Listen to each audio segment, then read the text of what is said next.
Señor presidente Álvaro Uribe Vélez, muy buenos días. Doctor Fernando, muy buenos días a usted, a sus compañeros de la Hora de la Verdad y a todos los oyentes. Señor presidente, seguimos oyendo hablar todos los días de la paz. La paz llegó, los guerrilleros de las FARC cambiaron, estamos en el mejor de los mundos.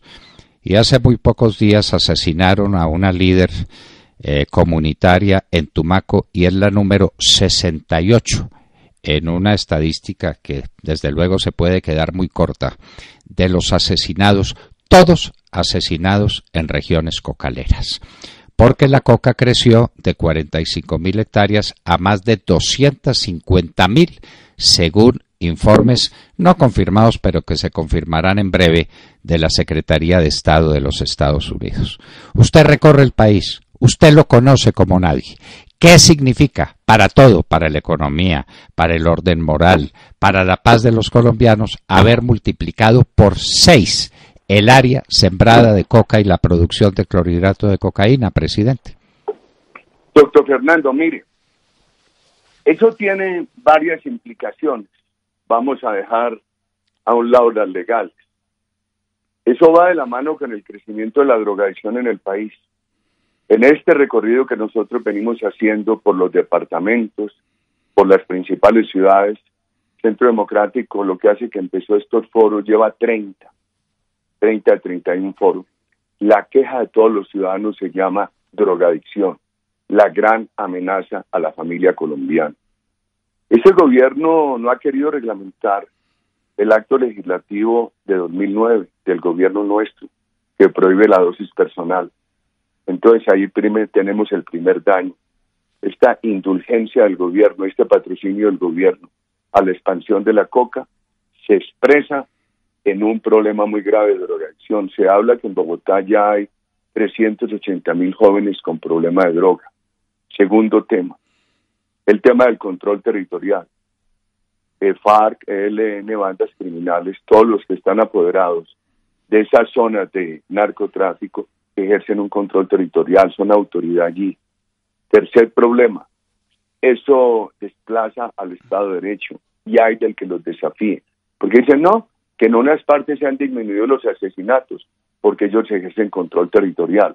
Como lo ha demostrado Alfredo Rangel, hay una superposición entre esas zonas cocaleras y estas zonas de circunscripciones especiales que las va a imponer la FARC, porque la FARC ya tiene sus candidatos allí y los está imponiendo y se está organizando para imponerlos a través de X, Y o Z organizaciones. Sigue, doctor Fernando, el problema ambiental. Con la coca y la minería ilegal están acabando con el medio ambiente en el país y el gobierno se va muy orondo y muy majo a recibir premios ambientales en Londres. Y siga, doctor Fernando, con la economía. Anoche veía yo dos cifras contradictorias. Por un lado, que la industria en septiembre decreció 1.9 y por otro lado que el tercer trimestre va a tener un crecimiento de 2.1 en la economía. ¿De dónde? Lo único que está hoy sustentando la economía colombiana es lo perverso, el crecimiento del narcotráfico. Es que la Fiscalía dice que hay 106.000 personas en el narcotráfico, familias, y que eso puede tener un total de 600.000 personas. Imagínese usted a dónde ha llegado esta relajación, este relajo colombiano del gobierno Santos. Entonces, ¿qué está sustentando la economía? La economía no está peor, ¿por qué? Por el consumo que deriva del narcotráfico, de la minería ilegal, y por una cosa venturosa, que Colombia va a recibir este año de familias en España, en Europa, en los Estados Unidos, más de 5.000 millones de dólares que giran a sus familiares de aquí. Situación toda muy preocupante, doctor Fernando. Señor presidente, usted dejó una economía creciendo tranquilamente en los niveles del 5%, era el crecimiento del Producto Interno Bruto, poco más o poco menos. Usted tuvo una crisis, la mayor crisis mundial económica, la mayor crisis económica mundial desde 1929, desde la Gran Depresión. Y con su excelente ministro Oscar Iván Zuluaga usted logró superarla y entregar un país en pleno crecimiento. Ahora estamos con este crecimiento miserable que significa hambre, desempleo, especialmente desempleo juvenil, corrupción, inseguridad, en el momento en que hay la mayor bonanza económica en el mundo. El mundo no conoció los niveles de expansión económica que tienen los Estados Unidos. Pleno empleo, con un 4.1% de desempleo teórico, eso es pleno empleo. Crecimiento del 3% en la economía de los Estados Unidos que nadie imaginaba posible. La China creciendo a unos niveles que están sorprendiendo al mundo entero. Y Colombia creciendo al 1% o al 2% en este trimestre, si quieren, por el precio del petróleo y el precio de la cocaína. Presidente, este juicio, ¿cuándo se le va a establecer a este gobierno? Arruinó al país. ¿O estamos diciendo cosas equivocadas, presidente? No, totalmente de acuerdo, doctor Fernando. Mire, aquella crisis de 2008, el país, ¿sabe qué nos salvó? La confianza e inversión que se había logrado. El país había crecido hasta el 7%. Esa crisis coincidió con otras dos, con el cierre del mercado de Venezuela por parte del gobierno Chávez y con la implosión de las pirámides del narcotráfico en Colombia, un problema de 2 billones de pesos, muy grave. Eso golpeó mucho al país, al gobierno nuestro, que no tuvimos manera, debimos haber buscado otros mecanismos para intervención en esas pirámides más tempranamente. Sin embargo, sorteamos esas crisis y el país tuvo un crecimiento del 1,9 y al siguiente año ya estaba más del 4 para quedar en una senda superior al 5. Este gobierno despilfarró eso, doctor Fernando, lo despilfarró. Entonces, si usted ve hoy los actores de la economía, los encuentra a todos mal. El Estado quebrado, endeudamiento del 54%, súmele a eso 88, 89 billones en vigencias presupuestales futuras, súmele un problemita que vale 11 billones en Electricaribe. Por no haber actuado en los sistemas integrados de transporte, estas empresas le deben a la banca colombiana alrededor de 5 billones y hay una enorme preocupación en la banca colombiana. Y el déficit que reconoce el gobierno para el ejercicio presupuestal 2018 en la salud de 2 billones, sumémosle a eso el acumulado, el déficit que viene arrastrado. No tomemos sino la cifra menor, la que dice el gobierno, no tomemos la de los hospitales ni la de las EPS, lo que viene es de 5 billones, se le suman 2 del ejercicio presupuestal 2018, es un déficit de la salud de 7 billones, un Estado quebrado. Las empresas asfixiadas, mire, yo creo que yo perdí la cuenta, hasta hace 2 meses 8.000 colombianos, empresarios importantes, habían renunciado a la residencia tributaria en el país. Alguien me dijo hace poco, no, yo dejo la empresa aquí, la voy a dejar ahí, no la puedo crecer ni la voy a cerrar, pero yo como persona me voy y me radico en otro país, no vuelvo a declarar en Colombia. ¿Por qué? Impuestos confiscatorios, entre el 66 y el 72%. Pues el Estado quebrado, las empresas quebradas, enseguida la clase media arruinada con el aumento de los prediales, con la retención en la fuente, por el mal estado de la economía que le niega oportunidades a la clase media, y los sectores asalariados y más pobres asistiendo al deterioro de su capacidad adquisitiva y al mismo tiempo a ese frenazo que se ha producido y a esa tendencia reversa de la reducción de la pobreza. Por eso nosotros estamos proponiendo un programa económico que parte de la siguiente base. Hay que tener una austeridad en el gobierno que ahorre no menos de 3 puntos del PIB, que como lo ha dicho María Rosario Guerra, este gobierno creó 18.000 cargos burocráticos, gran cantidad de entidades y 72.000 contratos de servicios personales. Petro en Bogotá 50.000, Santos en el país 72.000. Hombre, han acabado con el Estado, doctor Fernando. Ese Estado hay que reducirlo. Nosotros en Cali hicimos un foro sobre educación, cultura y deporte alzado. Yo les decía, todas estas propuestas excelentes, pero con un Estado gigante, arruinado, con corrupción, con derroche, con impunidad, todo esto va a ser inviable. Necesitamos un Estado pequeño, reducido, que seamos capaces de ahorrar 3 puntos del PIB para tenerlo fuerte en educación y salud. Y si no tenemos una empresa privada creciendo vigorosamente, con confianza de inversión, ¿cómo vamos a superar esto? Ya el gobierno no habla del déficit 2017, que los expertos dicen va a estar en el 4%. Anoche leía yo en el Fondo Latinoamericano de Reservas que el ministro Cárdenas dice que el déficit para el 2018 será de 3.1. Ya se olvidó el déficit de este año del 4%. Imagínese la dificultad de un déficit con desconfianza de inversión. Una cosa, doctor Fernando, es un país que tenga un déficit, pero que tenga confianza de inversión, España llegó a tener un déficit del 10%, pero apenas reconstituyeron la confianza de inversión, ese déficit empezó a bajar velozmente. Yo creo que hay que pensar todo esto. Mejor el Estado chiquitico, austero, eso sí, mejor 10 pesos en las arcas de las empresas para generar empleo, para hacer inversión, mejor 10 pesos en más capacidad adquisitiva, en más salarios para los trabajadores, que 10 pesos de impuestos en el Estado derrochón. El tema del debate económico y social es muy importante, y del modelo, porque esto va a tener un enemigo, la FARC y sus aliados, que ya ellos confiesan todo.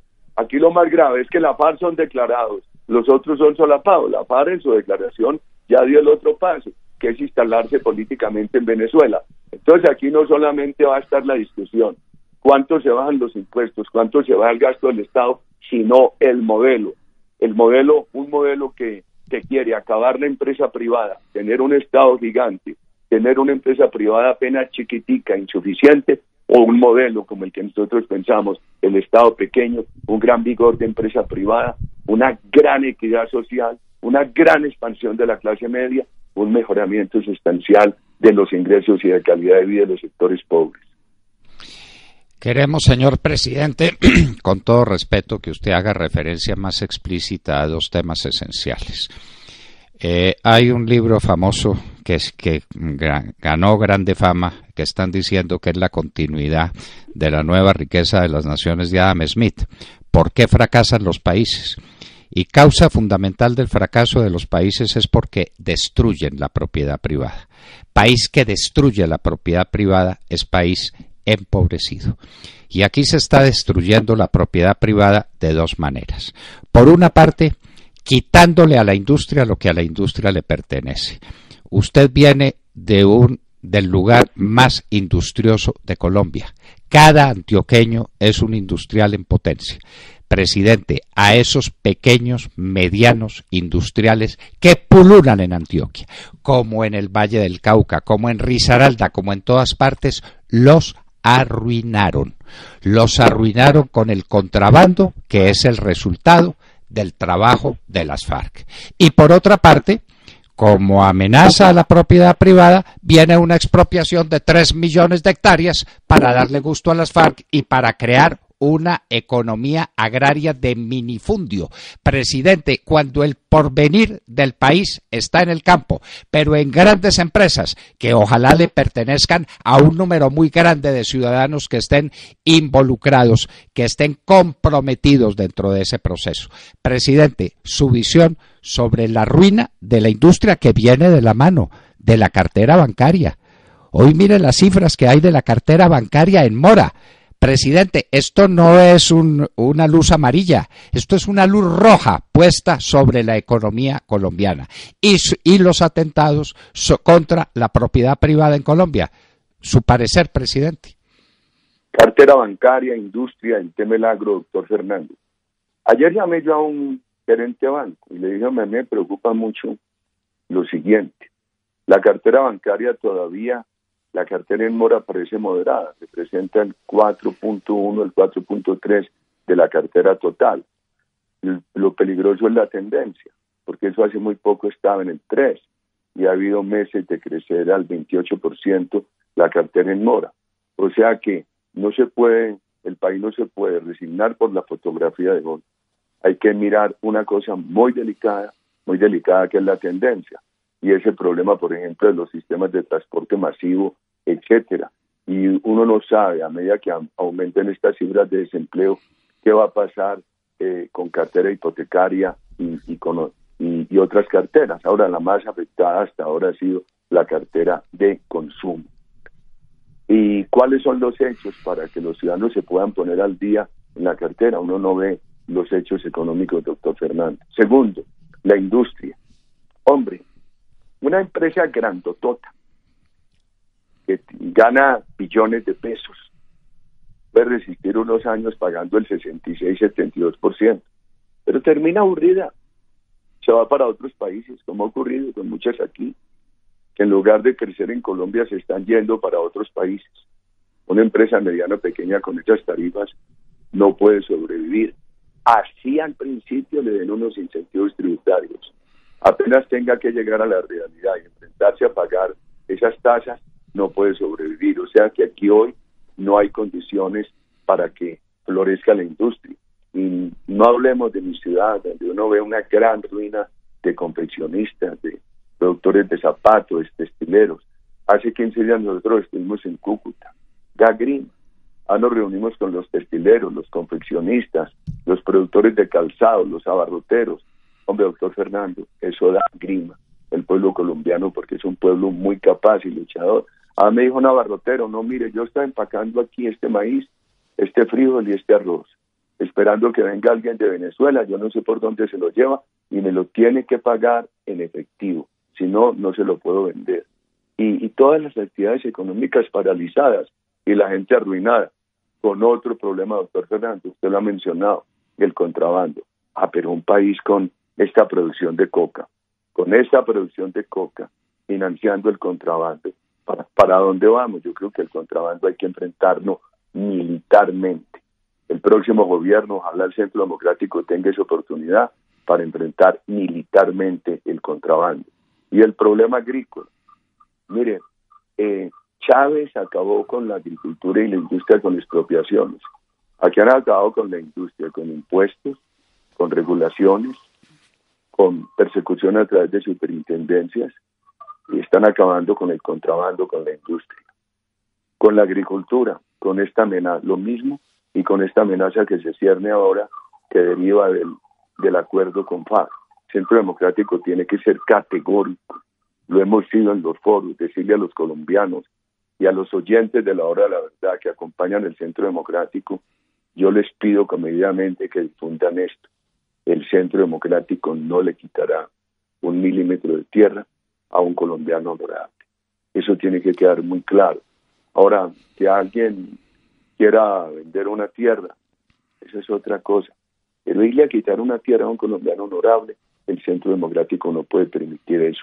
Y hay que llegar, si el Centro Democrático puede tener gobierno, a hacerle los ajustes necesarios a esa ley de restitución de tierras y a modificar el tema del acuerdo de La Habana. Porque además, si aquí le dicen a la gente, no, camine lo amenazan y después les dicen, no, es que les vamos a comprar. Los ciudadanos del campo atemorizados hacen fila para que les compren las tierras, pero dejan al país sin quien produzca alimentos, doctor Fernando. En un mundo, señor presidente, que está clamando por alimentos, usted conoce más que nadie las cifras internacionales que dicen que el gran problema que se cierne sobre la humanidad es el problema de una hambruna sin precedentes. No hay comida en el mundo. Y Colombia tiene unas extensiones inmensas, que pueden ser feraces, que pueden ser el centro de una producción masiva de alimentos gigantesca, con una empresa moderna, competitiva, con una empresa mecanizada, desarrollada tecnológicamente. Usted tiene la altillanura, usted tiene todas esas zonas de Sucre y de Bolívar y del sur, usted tiene todos los llanos orientales, usted tiene un país entero por reforestar, una tarea inmensa por cumplir en el campo, pero con condiciones de seguridad y con condiciones tributarias y con condiciones de estímulo. Señor presidente, ¿cuándo aparece el programa único de gobierno del Centro Democrático que reúna todas estas cosas para que a los colombianos nos devuelvan la esperanza, presidente, que fue lo último que se nos llevaron? No olvide que en la caja de Pandora, lo único que logró detener Pandora, la última de las virtudes que se le iba a escapar, era la esperanza. Pues la esperanza nos la quitaron. La esperanza no viene sino del Centro Democrático, de un programa político, económico, social, concertado, comprometido con la opinión pública del país para devolvernos la esperanza. ¿Cuándo, señor presidente? Estos temas que le he venido contando, doctor Fernando, los ha repetido el Centro Democrático en todo el país. Yo creo que ahora yo me he separado de las reuniones de los candidatos para definir la regla de que nos lleve al candidato único. Ahí está previsto que tiene que haber el memorando de los puntos fundamentales programáticos en los cuales están los puntos que hemos mencionado en el día de hoy. Y en ese tema, usted menciona ahí un tema de la necesidad de comida del mundo y cómo Colombia puede aprovechar esa oportunidad. En 2010 se decía que para el 2030 había que crecer la producción de alimentos en un 50%, para el 2050-2060 en un 100%, con un problema. El calentamiento global está afectando la productividad. Ya hay sectores en los cuales se ha perdido la productividad, está en un 25% por este problema. Y Colombia atemorizando la gente del campo y asfixiando la gente del campo.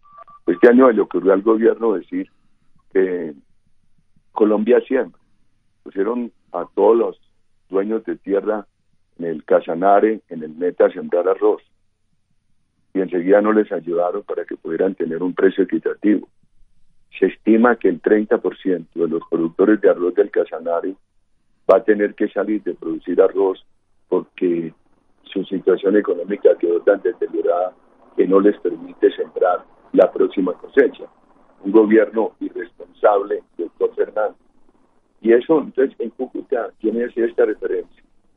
Si el país de este lado, que es Colombia, empieza a tener una tendencia tan deprimida como el del otro lado, que es Venezuela, los ciudadanos van a terminar diciendo, bueno, ¿y qué es lo que, entonces, para qué la democracia?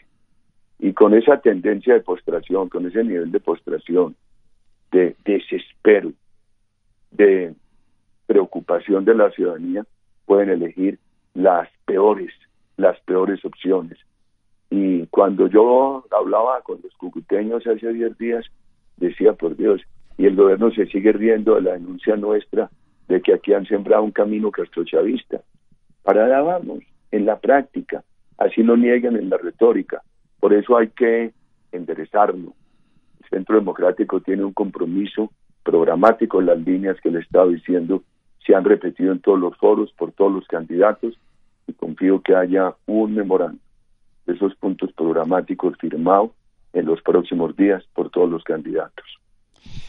Que tenga, señor presidente, un elemento que es tan caro a su manera de concebir la política, y es que todo esto tiene que ser sobre la base de la seguridad. Hace muy pocos días usted vio el país paralizado el Catatumbo, paralizada la vía Panamericana, paralizada la carretera Tumaco, paralizada la carretera Buenaventura. El país en manos ¿de quién? De las FARC y de los narcotraficantes que imponen su ley. El ministro del Interior viajó a reunirse con los directores del bloqueo de la carretera Panamericana y firmó un documento que nadie conoce. Y el país está en manos de ellos. Literalmente estamos en manos de los narcotraficantes y de las FARC, que están haciendo con Colombia lo que les da la gana. Y esa violencia se está viniendo para las ciudades en una cosa por donde usted empezó: el tráfico de drogas a nivel urbano, el microtráfico, las ollas. Presidente, aquí hay un problema de seguridad de distintas características del que usted enfrentó en el 2002, pero tal vez peor que el que usted tuvo que enfrentar y a cuyo servicio estuvimos devolviéndole la tranquilidad a los colombianos. Sin tranquilidad, sin seguridad, sin una justicia eficiente, no hay país. Presidente, un tema al que usted no es ajeno, porque usted es el capitán de esa lucha por la seguridad como valor fundante, como valor esencial de una sociedad que merezca ser considerada como civilizada. Doctor Fernando, ahí entra un tema que a mí me alarma. Va a ser muy difícil recuperar la confianza de las Fuerzas Armadas para una política de seguridad. El gobierno que llegue tiene que tener unas decisiones de choque y tiene que resolver con mucha rapidez. Por ejemplo, que los militares vayan a su juez natural, la justicia penal militar, sin ambajes. A mí, de pronto, toda la discusión democrática en el continente y eso la OEA, las Naciones Unidas, también faltó firmeza para defender la justicia penal militar. Hoy, tantos años después, digo, es el único camino. Nosotros creemos que a los militares, para devolver confianza, poder emprender una política de seguridad que rescate la seguridad en Colombia, hay que sustraerlos de la JEP, porque ahí, veía esta mañana, le logré hacer la primera lectura a las 28 páginas del comunicado de la Corte de anoche, donde los militares siguen en la JEP, inclusive a los únicos aforados que no excluyen de la JEP es a los generales y almirantes, lo cual me parece muy grave. Entonces sigue vigente aquello de que llega un militar allí y lo obligan y va a tener dos opciones: o reconocer un delito aún no cometido para no ir a la cárcel, o exponerse a que lo investiguen, lo juzguen y lo condenen a 20 años. Eso va a ser muy grave para la moral de las Fuerzas Armadas, para la credibilidad del país en las Fuerzas Armadas, para la historia democrática de Colombia, para la visión que sobre su patria tengan las nuevas generaciones. Eso hay que reformarlo. Nosotros somos partidarios de que los militares vayan a su juez natural, que es la justicia penal militar. Y yo no entiendo, sabe que aquí va a haber que hablar con los Estados Unidos, porque yo no entiendo. Los Estados Unidos se quejan de ese crecimiento de la droga en Colombia y enseguida aplauden y le creen al gobierno. Yo no entiendo. Habrá que ganar, aunque la única manera de que lo respeten a uno es ganando, y hay que ganar el año entrante. Yo sí, en la primera conversación que tenga próximamente con funcionarios de Estados Unidos, les voy a decir: a ver, hombre, uno no entiende, ustedes se quejan y con razón de este crecimiento del narcotráfico, pero enseguida aplauden este gobierno, un gobierno que supedita la eliminación del narcotráfico a acuerdos con la FARC. ¿Para dónde vamos? Entonces a uno le dicen: no, este año hay una disminución ya de 39.000 hectáreas, pero por otra parte dice el fiscal que hay más de 200.000 hectáreas. No lo digo yo, dice el fiscal general de la Nación que hay más de 200.000 hectáreas de droga. Tiene que llegar un gobierno a prescindir de la FARC, a acabar con el narcotráfico, gústele o no le guste a la FARC, y acabar con toda la fortaleza, por supuesto, también con todos los cultivos sustitutivos. Es que lo nuestro fue autoridad, pero fue política social. Nosotros en Tumaco tuvimos más de 3.000 familias guardabosques, lo que hicimos allá de Familias en Acción, lo que se hizo con el nuevo hospital en la zona libre de tsunami, lo que se hizo con la promoción de la palma africana, lo que se hizo con la promoción del cacao, etcétera. Lo mismo en el Catatumbo. Allí había autoridad y al mismo tiempo alternativas sociales, pero eso no se negociaba con narcotraficante alguno, no se negociaba con paramilitares, no se negociaba con la FARC, no se negociaba con el ELN. El país necesita mucha firmeza, que llegue un gobierno con un gran sentido de autoridad, doctor Fernando. Por supuesto, la autoridad necesita ese componente que se llama el componente social. El gobierno se queja, el gobierno que posa en el extranjero de ser un gobierno muy social, acabó con familias guardabosques. Mire, 220.000 familias guardabosques que estaban cuidando el bosque colombiano para que la droga no lo destruyera, un programa que es aplaudido por Naciones Unidas. Este gobierno llegó a acabarlo. Y mire dónde vamos, las cuentas que hace el fiscal. Un fiscal que uno pensaría que le ayuda que quiere ayudar con las cifras al Estado colombiano, y tiene que reconocer que hay más de 200.000 hectáreas de coca, y los cocaleros tomándose las carreteras. Era usted ministro del Interior, nos estrenábamos nosotros en el gobierno, vino el primer anuncio de una toma de carreteras, y dijimos, antes de que lleguen a tomarse la carretera, estará la policía protegiendo las carreteras. Nosotros permitimos marchas por las bermas, no paralizando el país, doctor Fernando. Eso ocurrió después de que saliera yo del ministerio. Cuando yo era su ministro no permitimos marchas por ninguna parte, pero tratamos bien a los indígenas. Usted se acuerda de mi viceministro del Interior, el doctor Lacutir, que trabajaba con los indígenas en el Cauca continuamente.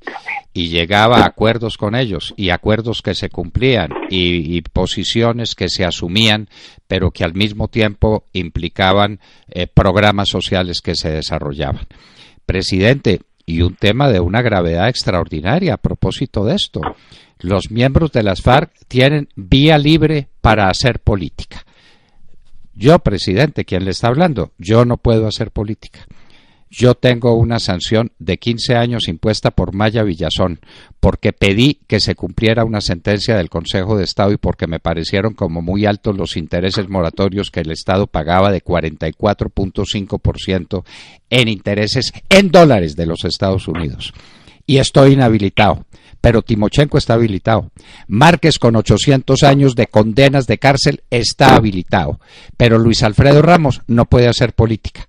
De Óscar Iván Zuluaga no sabemos todavía su destino. Diego Palacio está en la cárcel.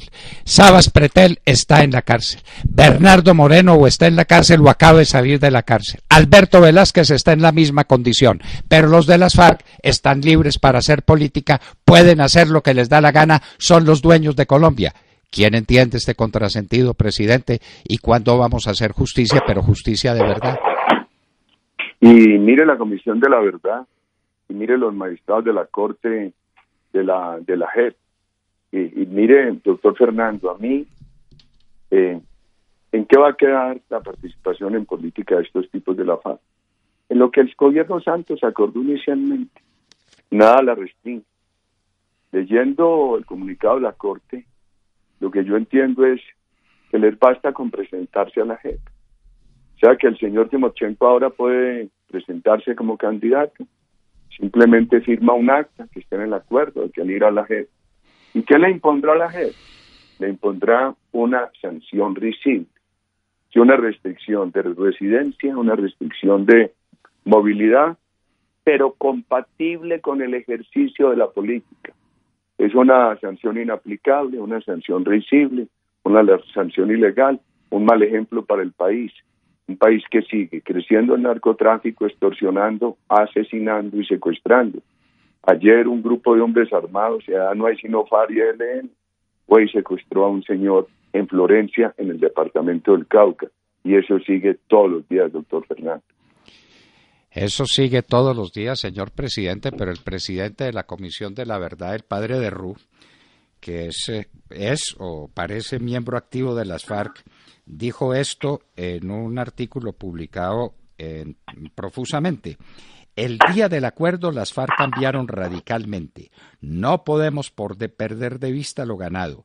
Esta es la guerra que terminó gracias al serio proceso de La Habana. La guerra no continúa sino contra los amigos suyos. La guerra contra estos bandidos terminó. Pero Colombia tiene más de 200.000 hectáreas. En la Secretaría de Estado dicen que son más de 250.000 hectáreas sembradas de bosque.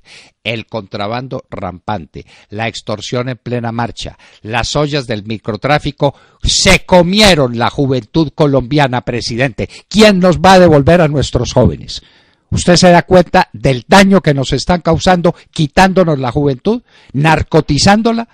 Pero, presidente, estamos en paz, y entonces el presidente Santos se pone doctorados honoris causa, porque como no tiene ningún otro, necesita doctorados honoris causa, le miente al país, le aparecen las cosas que le aparecen en Barbados, la denuncia que hizo Samuel Hoyos sobre el robo que se le hizo a la empresa de energía de Bogotá de 480 millones de dólares de Luxemburgo, nadie la trata.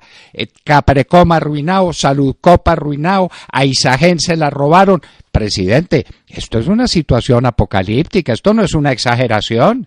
Dígame, ¿cuánto esfuerzo se va a necesitar para sacar el país de este abismo y restituirlo a la condición en la que usted lo entregó en el año 2010? Anoche leía yo otra perlita, doctor Fernando. El doctor Alfredo Molano, integrante de la Comisión de la Verdad, ha dicho que ha justificado el artículo. Ahí publiqué un fragmento de él en mi cuenta de Twitter, donde él justifica el secuestro de menores. Dice que no, que lo que pasa es que ellos no tienen más camino que pedirse para la FARC. Yo me río, pues, de que otros miembros de la Comisión de la Verdad, como doña Marta, ¿qué es ella? Ruiz, Sí, Uribe es un asco, bueno, está bien que lo diga. Eso, a mí lo único que me preocupa es que ya hace parte de la Comisión de la Verdad y una comisión de una fundación de reconciliación con León Valencia, que era secuestrador del ELN y que ha sido patrocinada por el gobierno. Y sí que me preocupa una Comisión de la Verdad para que le justifiquen toda la fama y le digan eso a las nuevas generaciones. Ahí estamos en la tarea nosotros de constituir otra comisión para escribir la historia que confronte lo que va a escribir esta comisión, doctor Fernando. El padre de Ruijo, nosotros no estuvimos de acuerdo con su guerra, pero la suya fue rebeldía política contra el Estado, al que consideraban enemigo del pueblo. Legitimaron financiarse con coca, extorsionar, secuestrar y eliminar a los detenidos, y juzgaron heroico emboscar, vencer y matar a paramilitares, soldados y policías, así como destruir torres y puentes y aliados del enemigo. Estaban al ataque, no como el mafioso que huye del combate. ¿Cómo le parece esta legitimación que hace el padre de Ru de todas las formas de violencia de estos bandidos? Presidente, ¿qué es esto? Dice que la Comisión de la Verdad, integrada por 11 mamertos, por 11 izquierdistas, para mentirle al país y al mundo como le están mintiendo. Estamos en mora de construir la otra Comisión de la Verdad, la que de verdad cuente la historia como es, con sus luces y con sus sombras, porque nunca hemos negado las sombras del desarrollo de Colombia, que ha sido de todas maneras un país democrático y un país que ha querido ser decente, presidente. Y el mal ejemplo, doctor Fernández, el mal ejemplo. Muchas veces yo me hago abstracción del tema jurídico y me pregunto cuál es el ejemplo que se le está dando a las nuevas generaciones de colombianos. Y esta mañana veía yo el comunicado de la Corte sobre la JEP, que yo creo que la Corte ahí tenía muy poquito que hacer, porque ya habían aprobado el fast track y habían aprobado el acuerdo y la proposición y habían validado que el gobierno pudiera desconocer el plebiscito y sustituirlo por una proposición del Congreso, pero veía el comunicado sobre la JEP donde se acepta toda esta impunidad al terrorismo. Hombre, por Dios, ¿para dónde vamos? Por eso hay que dar esta batalla, doctor Fernando. Ahí no hay más camino, por eso estamos haciendo este esfuerzo de hablar con todos los colombianos, de tratar de consolidar este partido, de fortalecerlo, de sacarlo adelante. Y hay un tema bien importante a tener en cuenta. Llamo la atención de los amables oyentes que han tenido tanta paciencia: la corrupción. La jefe, esta justicia de la FARC, da amnistía a la corrupción.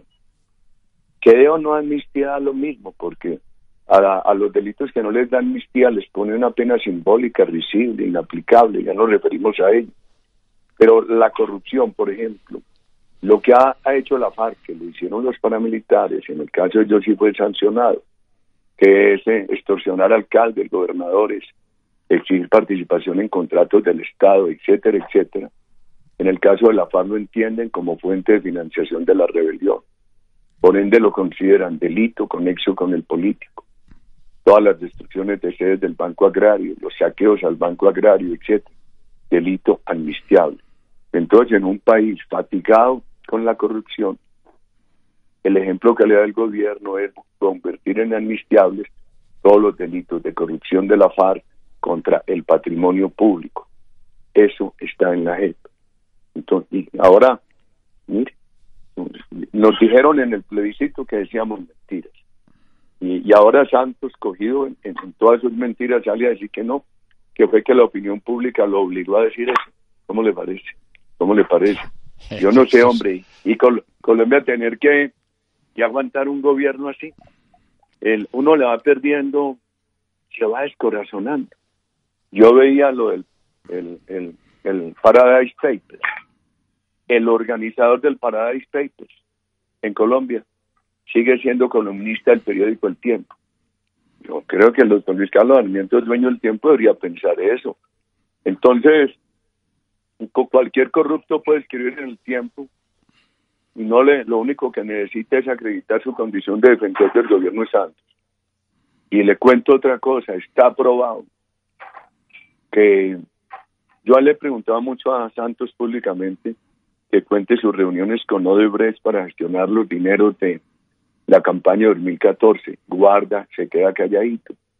Ayer sacó Gustavo Rugeles algo que hay que prestarle atención, porque no es de la cosecha de él. Es la transcripción de conversaciones entre personas vinculadas al caso de Brecht, donde un funcionario del gobierno le dice a una de las personas que está al otro lado de la línea, le dice, no, ya hablé con el PRE, está en tal parte, en tal otra. La prueba de que un alto funcionario del gobierno, el secretario privado de la presidencia, diciéndole a la persona interesada en ese dinero que ya había hablado con el presidente y que estaba en tal parte. Por favor, eso amerita que las instituciones de justicia se muevan frente al presidente de la República, que es pieza fundamental en el robo Odebrecht. Y pieza fundamental en los Paradise Papers. Y Barbados no está en la lista de paraísos fiscales. Vaya, averigüe por qué, presidente, averigüe por qué, porque son ellos los que están metidos en Barbados. Y al mismo tiempo, el empresario colombiano se va fugitivo. Nadie hizo más ciudadanos panameños que el ministro Cárdenas y que el presidente Santos. Nos quedamos sin capitales, nos quedamos sin desarrollo económico. La contracción económica es una cosa pavorosa, pavorosa. La gente, presidente, en Colombia tiene hambre. Más del 30% de las familias colombianas no resuelven sus necesidades básicas. Y nos vamos a quedar tranquilos, presidente. Eso es posible. Uno puede vivir en una sociedad donde el 30% de las familias no ha resuelto sus necesidades básicas. No, presidente, esto tiene que cambiar. Y usted dice que se descorazona. Usted no se puede descorazonar, presidente. Si usted se descorazona, volteamos la página y nos vamos todos. No, doctor Fernando, seguimos en la batalla con la ayuda de Dios. Mientras Dios nos dé energía, ahí estamos, doctor Fernando. Estamos ahí en el Congreso y en todas las regiones de Colombia, a ver cómo en estos días el Centro Democrático puede entregarle al país 33 listas de Cámara y la lista de Senado. Tema muy exigente, muy exigente. Por ahí lo van a molestar a usted a ver cómo nos ayuda con sus luces. No se lo debería haber dicho en público, pero lo van a molestar en eso, un tema muy delicado. Confío que María del Rosario Guerra, precandidata que está coordinando con los candidatos el acuerdo sobre escogencia de candidato único, nos pueda dar la noticia rápidamente de que ya empezó el proceso para tener rápidamente candidato único. Nos citaron en la Comisión Séptima a las 8 de la mañana, doctor Fernando. Tengo que estar allá. Yo le agradezco inmensamente la generosidad de los micrófonos de la hora de la verdad, su lucha de todos los días, y con la venia suya me despediría para poder cumplir en la Comisión Séptima. Bueno, presidente, recordándole al país por último, y perdóneme un minutico, que usted hizo más por la paz con las FARC que todos estos alardes que se han hecho. Usted devolvió más de 15.000 guerrilleros de las FARC a sus casas, sin premio Nobel de paz, sin hacer acuerdo de paz, sin entregar el país. Y, presidente, ¿cuántos pueblos de Colombia destruyó las FARC? ¿Quién los recuperó? Usted, con una persona que se llama Luis Alfonso Hoyos, que está fugitivo en los Estados Unidos. Hágame el favor, presidente. Hágame el favor lo que está pasando en Colombia. Aquí no podemos perderlo todo, pero no podemos perder la memoria, lo que usted hizo para recuperar el país.